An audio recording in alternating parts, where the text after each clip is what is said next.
Hai Kalbunians, saya Rati Zulhaki dan kamu lagi ada di acara CLBK, cerita lagi bareng Kalbu.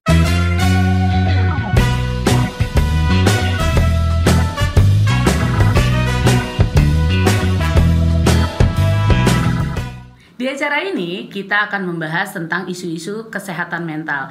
Dan nanti saya nggak akan sendirian. Tentunya saya akan ditemani oleh narasumber-narasumber yang terkait dengan tema-tema yang mau kita bahas. Jadi pastikan kamu selalu pantengin untuk selalu tonton episode-episode selanjutnya dari CLBK. Di episode pertama ini, saya mau ajak teman-teman untuk membahas pertanyaan-pertanyaan yang sering kali muncul di search engine. Tentunya pertanyaan ini sudah dikumpulkan oleh teman-teman tim kreatif CLBK. Nanti kita akan coba bahas satu persatu tentang kesehatan mental itu apa, atau ciri-ciri dari orang yang mengalami gangguan kesehatan mental, sehingga teman-teman punya pengetahuan yang lebih kompleks, punya pengetahuan yang lebih jelas tentang kesehatan mental. Oke, sekarang kita mulai di pertanyaan yang pertama ya. Nah, kalau bicara tentang apa itu kesehatan mental, tentunya kita tahu bahwa kesehatan mental itu adalah bukan sebuah destinasi, tapi kesehatan mental itu adalah sebuah proses. Jadi kalau ibarat kata nih, teman-teman ada melakukan perjalanan dari Jakarta menuju Bandung, kesehatan mental itu adalah bukan Bandungnya, tapi bagaimana teman-teman melakukan perjalanan dari Jakarta ke Bandung. Apa yang mau dibawa, ke Bandungnya mau pakai apa, kemudian siapa yang mau menemani perjalanannya. Nah, itulah kesehatan mental. Jadi Kalbunians, kalau sekarang ditanya kesehatan mental kamu seperti apa, pilihannya adalah bagaimana kamu menjalani hari-hari kamu. Oke, kita lanjut ke pertanyaan yang kedua. Apakah kesehatan mental mempengaruhi kesehatan fisik? Oke, tentunya kesehatan mental itu adalah sesuatu yang tidak terlepas dari kesehatan fisik. Jadi mereka saling berhubungan. Jadi kalau misalnya fisik kita oke, akan menunjang kesehatan mental kita. Begitupun sebaliknya, kalau kesehatan mental kita oke, tentunya kesehatan fisik kita juga akan semakin terjaga. Jadi memang sebaiknya Kalbunians perlu untuk menjaga keseimbangan antara kebutuhan fisik dan kebutuhan mental supaya kesehatannya tetap terjaga. Sekarang pertanyaan yang ketiga nih. Oke, apa saja sih tanda atau ciri yang menunjukkan seseorang mengalami gangguan pada kesehatan mentalnya? Yang bisa kita lihat nih ya, pertama-tama adalah ketika Kalbunians merasakan tidak fokus di kehidupan sehari-hari.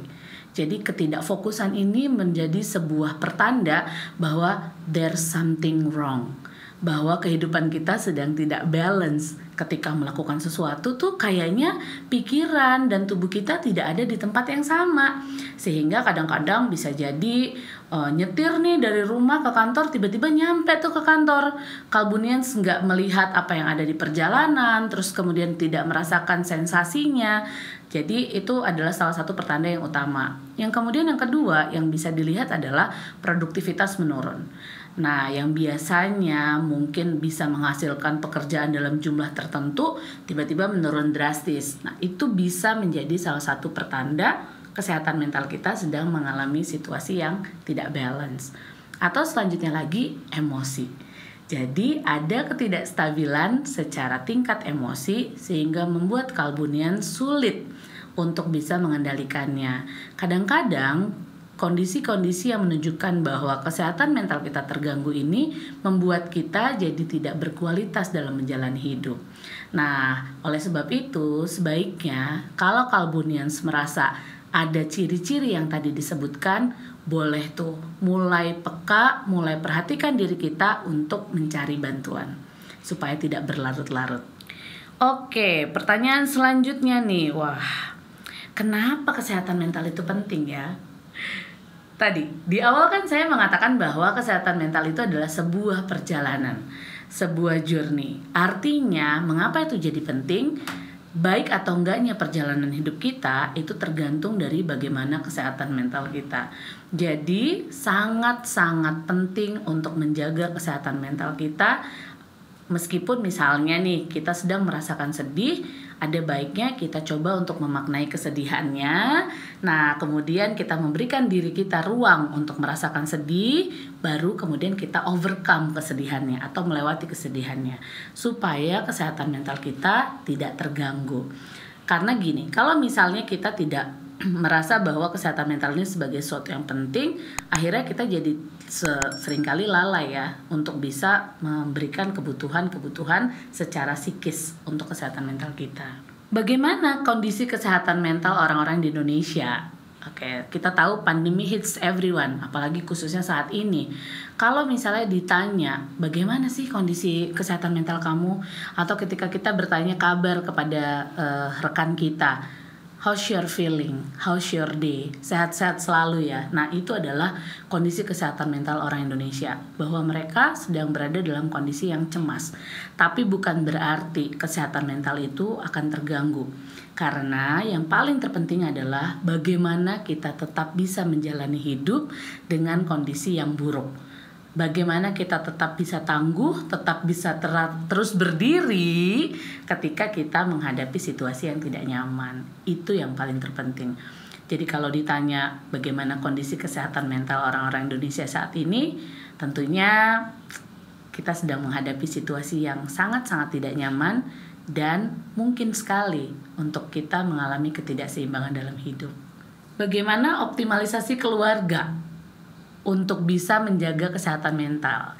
Nah, kalau kita bicara soal keluarga itu adalah lingkaran yang paling pertama. Keluarga itu adalah tempat yang paling awal untuk kita bisa menjaga kestabilan hidup kita atau kestabilan kesehatan mental ya. Jadi kalau dikatakan bahwa bagaimana peran keluarga, tentu perannya sangat besar.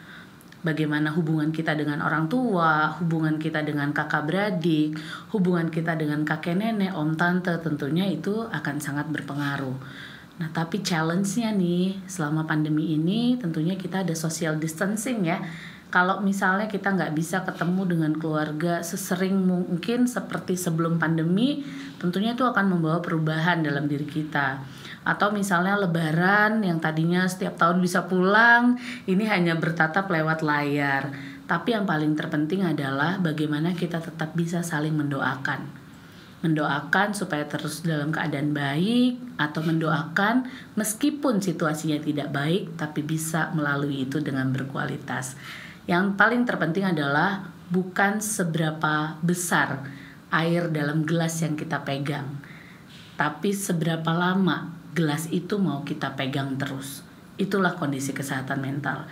Jadi kalau teman-teman merasa bahwa teman-teman butuh cerita, butuh berbagi, tapi tidak ada keluarga yang bisa ditemui, minimal kalian bisa telepon atau sekedar kirim chat tanya kabar, atau kalaupun itu tidak bisa dilakukan, seek for help, cari bantuan. Nah, untuk mencari bantuan ini tentunya teman-teman harus bisa memilih ya orang-orang yang tepat dan bisa dipercaya untuk menjadi tempat bercerita. Nah, itu dia beberapa pertanyaan yang sering masuk di search engine dan ketika kita concern kepada kesehatan mental, artinya kita sedang fokus kepada apa yang terjadi dalam diri kita, which is itu adalah langkah yang baik. Ketika kita coba memahami diri kita pasti coba mencari lebih banyak tentang diri kita. Kalau misalnya Kalbunians merasa bahwa kayaknya ada banyak hal deh yang perlu saya ceritakan, atau banyak hal yang perlu saya ceritakan ini nggak bisa nih saya ceritakan dengan keluarga, Kalbunians bisa coba cek di www.kalbu.live. Di sana akan banyak sekali sahabat kalbu yang bisa membantu Kalbunians untuk memetakan masalah yang terjadi dan mencoba mencari jalan keluarnya, sehingga Kalbunians bisa merasa lebih baik dalam menjalani hidup. Because balance life is matter. Saya Rati Zulhaki, sampai ketemu lagi di CLBK episode selanjutnya. Dah.